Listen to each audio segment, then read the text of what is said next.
You are welcome to Business Lens on Rapid Television Abuja, and it is great to have you with us on this edition. So let's begin with the key business trends that matter right now, starting from the headlines. We begin with government finances, where the Federal Ministry of Finance confirms that 152 billion naira has now been paid to contractors, but that's just a fraction of the estimated 4 trillion naira that was owed. Though officials say the slow pace isn't about unwillingness to pay, but the time-consuming verification process behind these long-standing claims. Now to a troubling revelation from the EFCC, one that raises serious questions about trust in Nigeria's financial system. Investigators say commercial banks, fintechs and microfinance institutions helped move 162 billion naira in crypto transactions and 18.7 billion naira in fraud proceeds, with more than 900,000 Nigerians affected by scams that slipped through the cracks of due diligence. Staying with the financial system, the Central Bank of Nigeria says it resolved nearly 10,000 customer complaints in just 6 months. But there's a catch. The complaints surged by over 143% year-on-year, highlighting rising consumer frustration, even as regulators step up dispute resolution. And from policy to strategy, the federal government is signaling a shift in how it funds the economy. The Finance Minister, Wale Edun, says the focus is now squarely on domestic resource mobilization, which is going to help us rely less on borrowing and more on growing revenue from within, even as fiscal pressures remain tight, which is where we'll be drawing our conversation from today. And to the next story, where we turn to the markets, the foreign investors are slowly finding their way back into Nigerian equities. Data for 2025 shows a net foreign inflow of 161 billion naira, which is a modest but meaningful signal that risk appetite is returning, despite ongoing volatility and global uncertainty. And digging deeper into the market performance, Nigeria's equity markets posted a historic year in 2025, with total transactions climbing to nearly 12 trillion naira. Foreign participation improved, but once again, domestic investors carried the bulk of market activity, reinforcing their growing dominance. That's it on the headline news today. We will look at the topic beyond borrowing. Can revenue reforms close Nigeria's 2026 budget gap? After the break with our guests. I am Divine Alex. Stay with us. You are welcome back. I am Divine Alex, and this is still the Business Lens of Rapid Television Abuja. We will be discussing the topic beyond borrowing. Can revenue reforms close Nigeria's 2026 budget gap? Now, this is the conversation we are going to be having today, and diving straight into it. Nigeria's fiscal story right now is all about tension between big budget ambitions and the realities on the ground. On the one hand, the 2026 appropriation bill projects a 58.18 trillion naira budget with a huge deficit of about 20 to 23 trillion naira and debt servicing costs of over 15 trillion naira. Even as the Brent crude trades around the low $60 per barrel, below the budget benchmark of $64 per barrel. That was assumed when the budget was framed. Then there's the back and forth between the president and his finance minister on revenue performance. President Tinubu said at one point that Nigeria met its revenue target for 2025 ahead of the schedule, only for Minister Wale Edun to later acknowledge a projected shortfall of about 30 trillion naira against the 2025 revenue goal of 40.8 trillion naira. And now at Davos, Edun has pitched a pivot, saying that Nigeria wants to rely less on borrowing and more on domestic resource mobilization and investment to plug gaps and drive growth. This is where our conversation is going to be coming from. And I am joined by economist Abiola Adekunle from Key to Markets. Good morning and welcome to the show. Good morning, Divine. It's good to be here. I hope you can hear me. Yes, I can hear you. Thank you for being here. So I don't know if you saw the story where Wale Edun was saying that, we are going to be relying less on borrowing. And this is not the first time conversations like this have come up from the finance minister, where he says, we are going to have to, stay away from borrowing, or maybe we might just be able to manage through and pull through. And then before the end of the year, we see them coming out to say, oh, we did not meet this. We are, falling short of this. And the minister told, I think Bloomberg in Davos, that the government now hopes to rely less on borrowing, which I have said. Now, what do you make of this? Well, I was about to say what you just said, that we've heard this before, and at the end of the day, we'll come back and say, oh, we quickly had to borrow from here and there. It's a good thing to reduce borrowing, because this is what we have been waiting for. Because naturally, we believe, that Nigeria has a whole lot of resources that we can actually dig deep, focus on, and try and generate as much revenue as possible.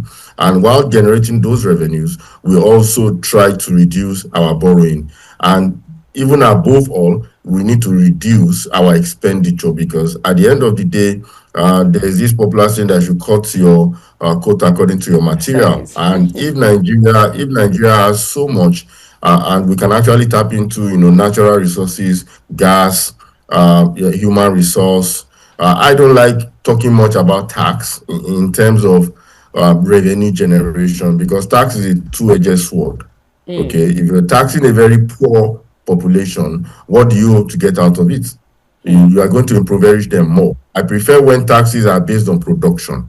You are increasing GDP, you are increasing production, there's industrialization, there's a whole lot of factory, there's manufacturing. Then you can now be doing a whole lot of tax. But if you're not empowering your citizens are not getting richer, if your citizens are not making more income, then what you're doing is just basically subtracting from the little they have, which is usually around poverty line. So it's a nice one from Mr. Edun, because we need to rely less on borrowing, because we're already kind of in the debt cycle. That means that the amount we're using, to service our debt is so much that for us to be able to develop and for us to be able to raise our capital projects is becoming progressively harder. So if this can actually be implemented, I think it would make a lot of sense, because we need to really stop borrowing. Now, do you think that this shift is, credible, given Nigeria's 23 trillion naira deficit, especially with the 2026 budget? I think it's not entirely possible. The reason I'm saying that is it's too close. If we're talking about 2027 budget and we're saying, oh, we're looking for a way to close the gap between the deficit and the resources we're going to bring to the table, internally generated resources, or revenue rather, would be making a little bit more sense. Why I'm saying this is we're already in 2026. So how do you intend to, these resources and these revenues are not things you just go to the market to pick up. There are things that you have to actually work on, and they will now start generating for you. Some of them have a gestation period of 5 years, some 2 years, some 1 year. So if you start now, you might start seeing the result of some of those revenues next year, some in 2029, some in 2030 something. So it is not so realistic getting the same revenue this year, for this year's budget, because the budget has already been passed since last year. So I feel maybe it might be referring to two things. Number one might be tax, which we know that the government, one way or the other, has already started the new reform implementation, which I'm not really disposed so much to it, because the population is not so rich for you to want to get a whole lot from tax without impoverishing the people more, because the whole idea of tax is to take from the people to provide things at the center. But if at the end of the day the people don't have, then you tax them and you say you're providing things at the center. How are they going to survive to enjoy the things at the center? Secondly, I'm thinking of maybe natural solid minerals, which are also a low-hanging fruit, because we know that the whole of Africa is filled with mineral resources. So I think they might also be looking in this direction, especially gold, lithium. There's so much that Nigeria is blessed with. So these are the areas I think maybe the minister is looking at. But at the end of the day, the time frame is short for it to affect the 2026 budget. Okay, we talked about this earlier, saying that, President Tinubu, openly said that Nigeria met 2025 revenue targets by August. And then we had the finance minister later telling the House that 2025 revenue would likely finish around 10.7 trillion naira versus the projection of the 40.8 trillion naira that was initially projected, meaning a shortfall of about 30 trillion naira. What does that contradiction due to investor confidence? Well, anywhere you go, if two people are talking to a patient in the hospital, and one is the doctor attending to the patient and is telling the patient, oh, you have to stay here for 3 more days, then somebody that is the head of admin comes around and says, oh, you have to stay here for just 1 day. Who would you listen to? you listen to the doctor, the professional. So I think Nigerians would most likely, or investors will listen more to the professional in this case. Even though it does a number on investors' confidence, but investors are professionals. So they know that there's also politics involved in economics. So they might not really, for me, I don't think there will really be so much of an effect. As far as the professional involved is actually also making statements, and they can listen to his statement. He's saying 10 point something trillion. They can go by that. At the end of the day, you can have so many people saying things, but who is the man in charge? Okay, this is the man in charge. What did he say? This is what he said. Then let's go with what he said. It's as simple as that. It's as simple as that. Okay, so Nigeria's 2026 budget relies on crude at $64 per barrel, right? Yet Brent prices are hovering in the low of $60. Now, what realistic impact would you say, this oil price gap have on revenue realization and borrowing needs? First of all, like we discussed this budget benchmark for crude oil, it is extremely optimistic, because if not for what is going on globally in terms of little conflicts here and there, the price of oil might have actually even gone lower, okay, to the higher 50s level. We're talking about 58, 59 or 60. So I feel that this is extremely optimistic, and I don't think it's going to hold up, okay, especially for what we are projecting for it for the year. But the thing about life is in anything news, we always have the technical part and we have the fundamentals. What I've spoken about is the technical. Fundamentals, anything can happen. Any country could go to war with any country, and this can directly affect the price of oil. Look at what happened to Venezuela. Anything could happen.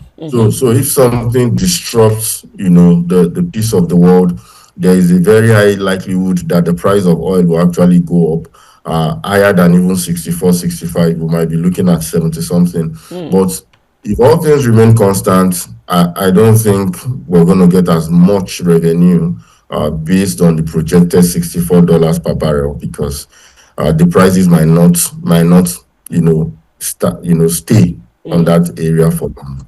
Okay, now let's look at debt servicing, right? Debt servicing for 2026 budget is estimated at roughly 15 trillion naira.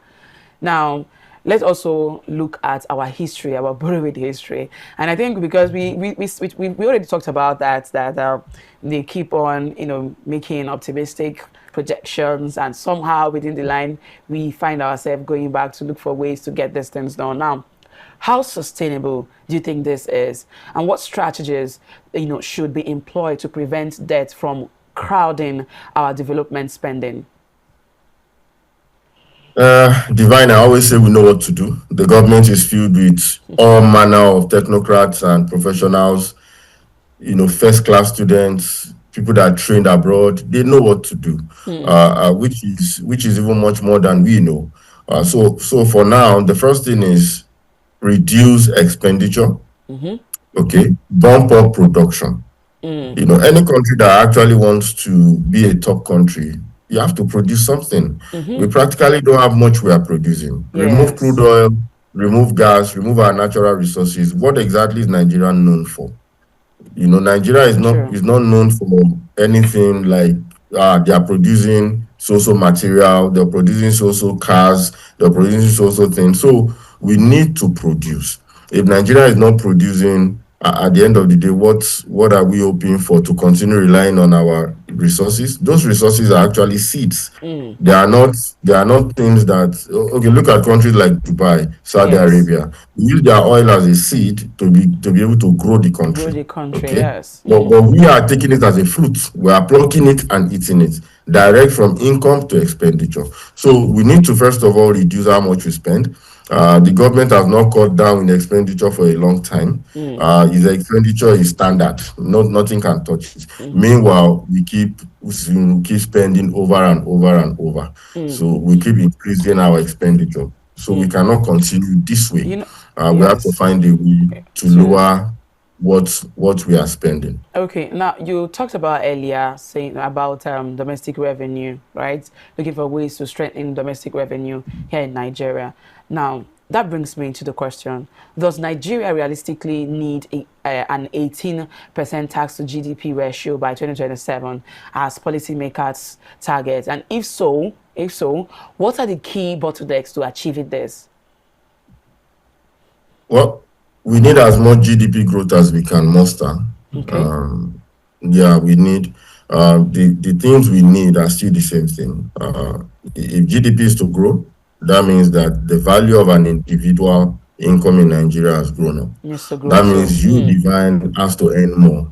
I, Abiola, have to earn Needs more to and be know. worth more. Yes. Yeah, if you look at GDP of Japan, for example, what it essentially means is that one human being in Japan is worth more than one human being in Nigeria. I'm not talking about the person, I'm talking about what the person can bring home.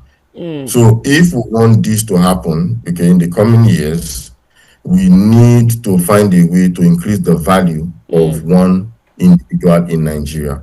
Okay, how do we do that? We need to export more than we import. Right now, we are an import-dependent country, and we have negative net export. So we need to, if not positive, at least let it be closer to positive than what it is now. So if we're looking in the coming years to increase our GDP, then we need to produce. I'll keep saying it. And if we are to produce, then power needs to come. If power comes, industries will eventually come. If Come. industries come, products will come, we'll start Come. feeding West Africa, we'll start feeding Nigeria, then we can start talking about the global space. All right. Now, on our budgets, right, we have a deficit of 23 trillion naira. And then in the light of the revenue shortfall as well. Now, this is not the first time that we've seen situations like this, like we've already established. How do you think the government should prioritize spending in this year, 2026? Like you said earlier, we are already in 2026, but then they are still saying things like, oh, we are going to be able to achieve this, which according to you, you think is not going to be possible. Now, if you were to, talk to the government and say, okay, if people want to get closer to this, because it's already looking like we might not be able to get to that particular point, but we might take a step closer to it. How should the government prioritize spending in 2026? Should social services or infrastructure or debt servicing come first? What would you say they should go for first? Okay. If a household wants to do better, okay, increase its income in the future, should they spend more on jollof rice? Should they spend more on new businesses? What should they spend more on?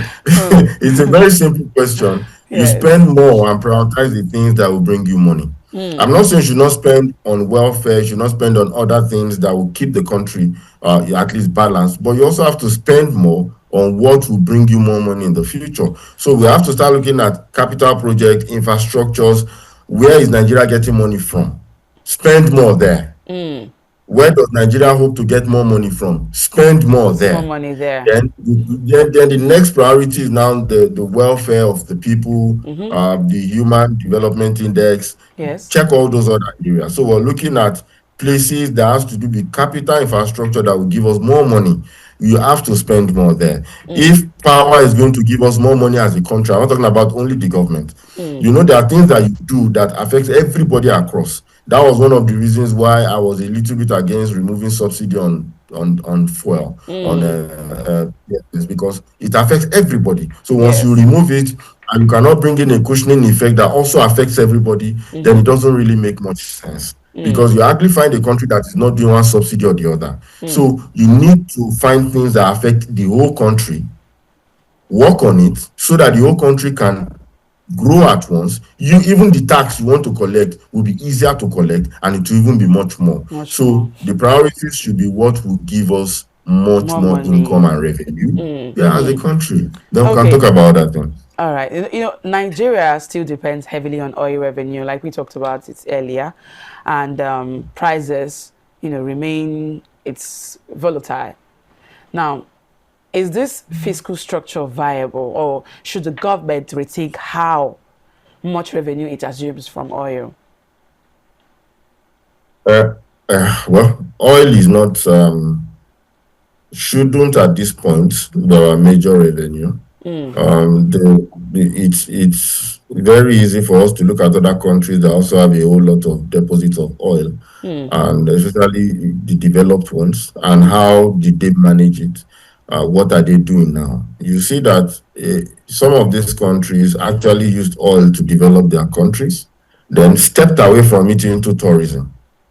Okay, and they are trying their best to sustain the economy based on tourism and other things. This is a nice way to look at it, because the oil will not be there forever. We know it still has a long way before it gets finished. But there are two ways about it. The world can change rapidly at any point. The demand for oil can drop at any point, because a whole lot of alternative energies are being developed. Yes. Now we have to quickly find a way to also start moving away from oil.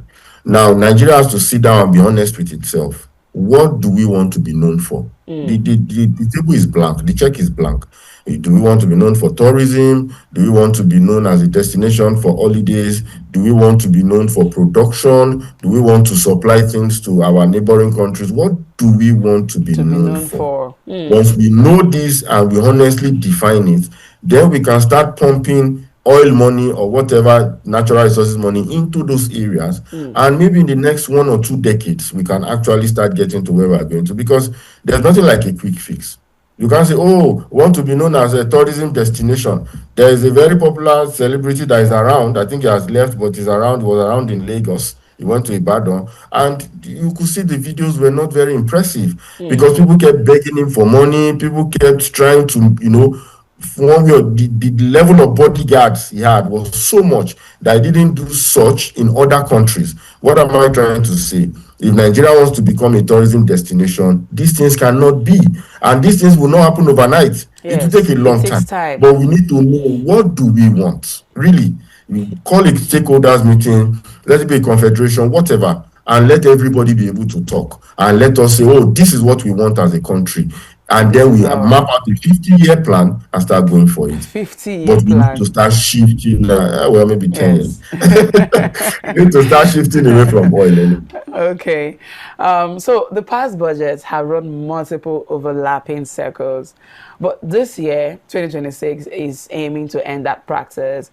I think it was you that one of the times we were having conversation and we said, oh, 2025 is a year that is like sowing a seed, and this year we're supposed to be reaping from that. And then what mechanisms, right, should the government put in place to ensure strict execution timelines, especially with the fact that they're looking for a way to, clear off this whole overlaps that we have back to back all this while? Run the government as a private company. That is it. Yeah, run it with KPIs. There's this mindset that once you get a job or a position in government, it is time for largesse. It is time for enjoyment. No. The concept and the mindset has to change. Once people know that, you don't get government work, you have to sit up. Now that is a better narration, meaning that if your key performance indexes are not aligning in 2, 3 months, 4 months, you can be sacked. If you remove the element of consequences and punishment from the government area, then how do you want to achieve your goals? Run the government like a private entity. Let people deliver. Let there be deliverables. When was the last time they called ministers and said, okay, for the past 6 months, can you show us what we have done? And we look at it and say, oh, this one, you got 80 here, you got 60 over 100 here, and you actually let there be consequences televised. Then the next person would not do such. And True. if a minister is having a hard time because of the civil servants working there and they are also sacked, then you see that everybody will sit up.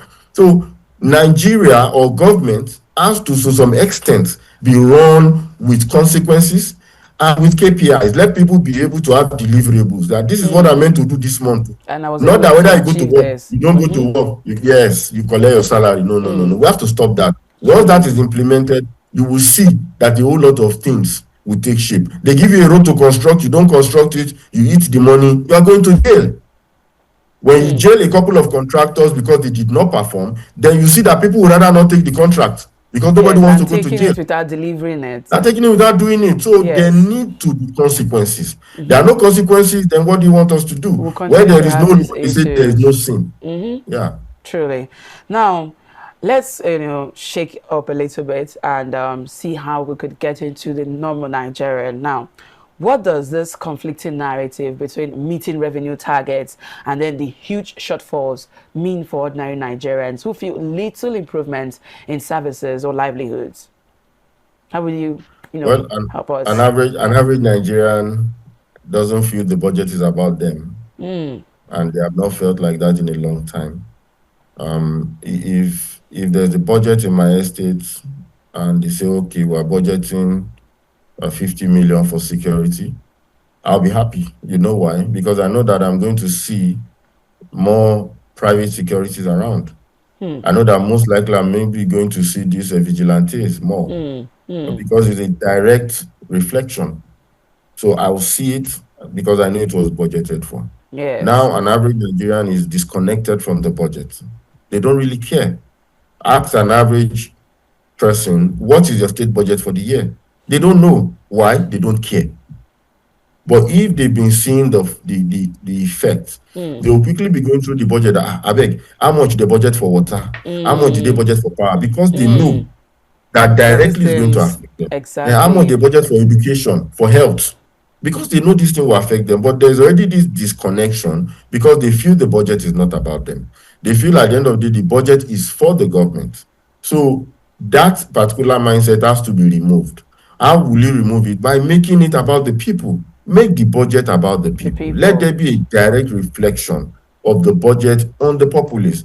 If you're budgeting security and you're saying 5 trillion to security, then let us see that effect. Effects of Next 5 time, trillion. people will be much more interested in, please, how much did they This give whole a security? conversation. Because they know it will affect them. But now, irrespective of the numbers we are calling, it doesn't really come down to the citizens. They don't see the effect.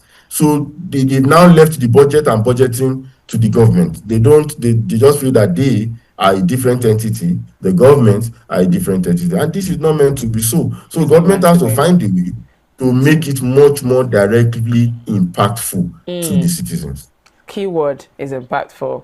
Now, we are not going to take away the fact that our 2026 budget of 58.18 trillion naira, yes, if I'm correct, it has a 23 trillion naira deficit. And with Wale Edun coming out to say this and taking us back to history of what happened in 2025, now, it would not be wrong to say that, borrowing could still be on the table as a strategic option if needed.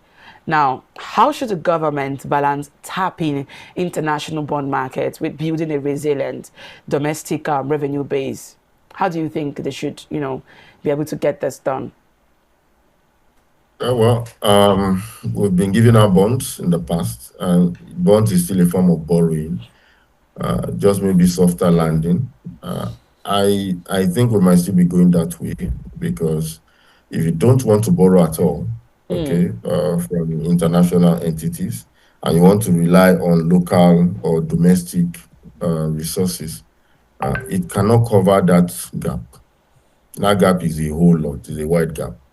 It's not a gutter that you just stretch your leg and cross. No, it's a wide gap. So that sort of wide gap, we're talking about tens of trillions. We might have to go into the bond thing all over again. Now, the type of bond they will give is dependent on their own discretion. Yes. But at the end of the day, Nigeria needs to raise money for that gap, for that shortfall. Tax alone cannot fill that gap, no You know, matter I how the was just tax about to is. ask you if you think with this whole new development right now, with the whole tax thing, the whole VAT Yeah, thing, the new development that we are currently experiencing, you know, people are just trying to like adjust themselves into all of yeah, this. I wanted to ask yeah. if you think this is going to like cover up, like even if we're No, no, going to no, no, maybe no. borrow, maybe we'll not borrow like we used to borrow, or maybe we might not be able to borrow at all, because I think Except every we normal have Nigerian people is going like to be happy you. about it. If you have more people like you that, you guys earn a whole lot of money. So by the time we tax you guys Wahoo! properly, I'm sure that we'll be able to cover the gap. But, Wow. we don't have a lot Wahoo. of you in Nigeria. So the tax thing would not work because we practically are not generating income at that level. You only tax, or you should tax, when somebody makes money. You cannot tax money that somebody has not made. For example, somebody has 2 million in his account, he has been saving for a long time, and you come in and you take, for example, 400,000. No, you cannot. What you can tax is somebody puts in an effort somewhere and makes some money, which is Money. like a profit. Then you now take out of the profit. And I Okay. don't think a whole lot of people are making so much profit right now that can be taxed. So yes, Now, tax now, will now, bring in money. okay. Now, because of what you just said, right, this conversation tilted to a part where I was just wondering, do you think that with this whole tax thing, even though this is not our conversation, but it just went there. Now, do you think that people are going to be doing a lot of investing this period? Like, investing and savings, like what do you think is going to be for an ordinary Nigerian this year, 2026, with this whole VAT, with the fintech like money points, overpays, they're now charging this 7.5% VAT, and then this whole new tax thing that's, that is just all over the place, and people are still struggling to understand 100% how to go about it. Do you think that in this 2026, we'll have more Nigerians doing more of investing than saving, or more of saving, or it's going to like go hand in hand? What do you think? Like, when we sample savings versus investment hand on hand, what do you think? I think a lot of people would just want to keep their money safe. Okay. So we might really not be seeing a lot of investing. We'll be seeing a lot of people trying to find a way to keep their money away from the tax man. So you'll be having a whole lot of black market movements. You'll be having even secondary black markets. You might start having a whole lot of cash movement also. You are also might start having a whole lot of pressures on the naira, because people might want to convert their money more into foreign currencies to make it less bulky and keep their cash. These, I think, are the realities that we might face. We might also have a lot of people still going into the crypto space to just preserve their funds, because they know that once you invest, once you save, you are exposing yourself. Once you save in the banking sector, you are exposing yourself to the government and to the tax. And this is not something one should be afraid of.